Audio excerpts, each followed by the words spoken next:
Сәлем достар, менің арнама қош келдіңіздер. Бүгін мен сіздермен сметана соуспен жасалған өте дәмді болып шығатын котлеттің рецебімен және де әрі оңай әрі дәмді болып шығатын салаттың рецебімен бөлісетін боламын. Міндетті түрде осы рецеппен жасап көріңіздер.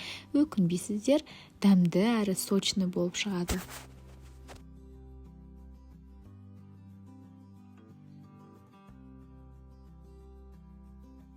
Ең алдымен картошкамызды тазалап, суға салып қоятын боламыз піскенше, яғни ол пюре жасау үшін керек болады.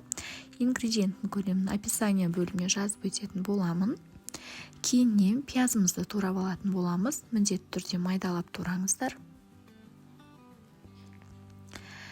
Кейіннен фаршымызға 2 чеснокты өткізіп қосатын боламыз. Дәміне қарай тұзын, бұрышын себеміз.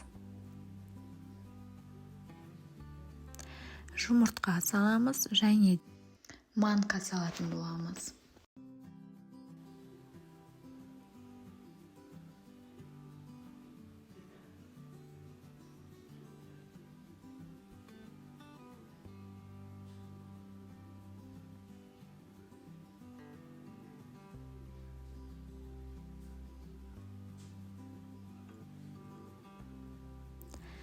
Барлығын жақсылап араластыратын боламыз.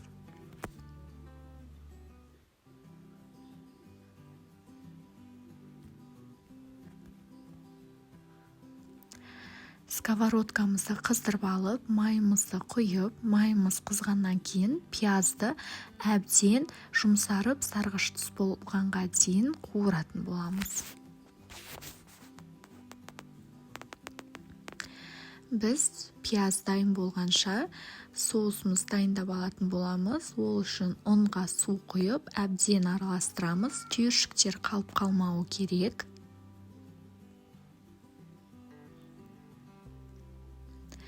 Чеснок салатын боламыз біреу.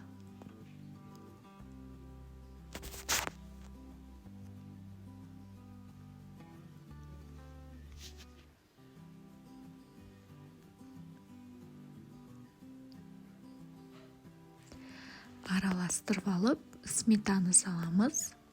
Сметананы да салғаннан кейін жақсылап араластырыңыздар, бірігіп қалмасын.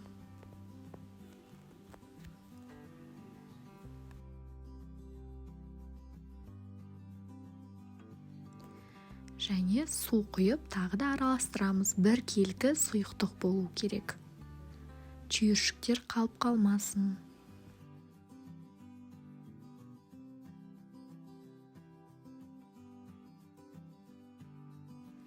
Дәміне қарай тұзын салатын боласыздар. Көп салмайсыздар, өйткені котлеттің да тұзы шығады. Артынан қуырылған пиязымызды майынан қалқып алып, фаршқа қосатын боламыз және жақсылап тұрып араластырамыз.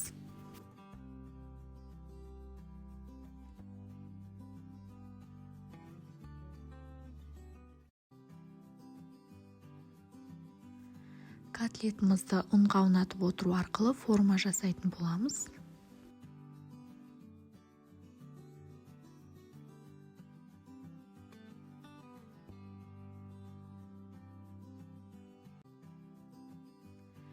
Сковородкаға қызып тұрған майға котлетті 2 жағына қызартып қуырасыздар.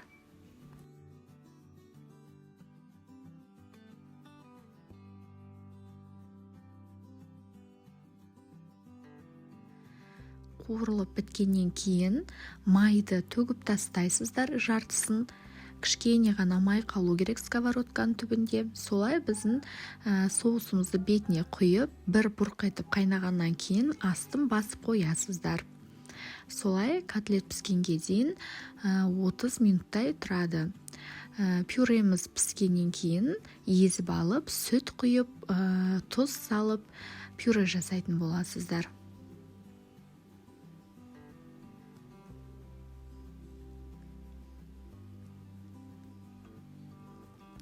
Осылайынан біздің дәмді котлеттеріміз дайын болады, қыздар. Видео ұнаса, каналға тіркеліп, лайк басып, достарыңызбен бөлісе отырыңыздар. Ас болсын.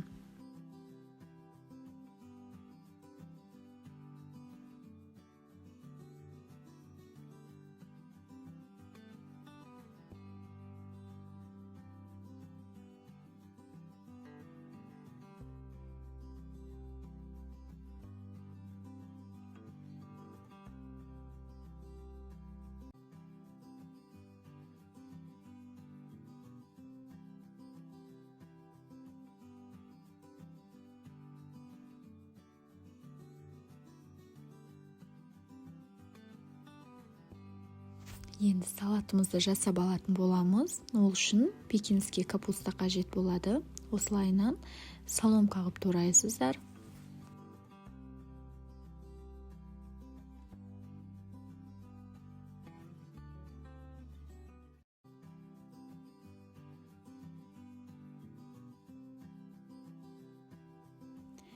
Қиярды теркадан өткізіп алатын боласыздар. Және де жұмыртқаны суға қайнатып, не 4 бұрышты немесе соломка қылып турап қосатын боласыздар.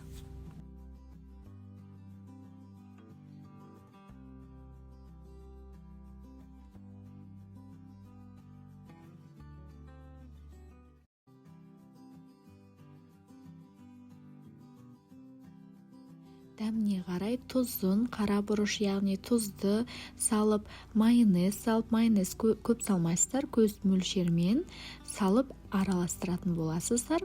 Өте дәмді болып шығады қыздар салат. Өте оңай, көріп тұрғандарыңыздай жасалуы. Міндетті түрде жасап көріңіздер. Котлетпен ұсынсаңыздар дәмді болады. Ас болсын. Менің каналымда басқа да рецептер бар. Кіріп, көріп, каналға тіркеліп, комментария басып, лайк басуларыңызды сұраймын. Ас болсын.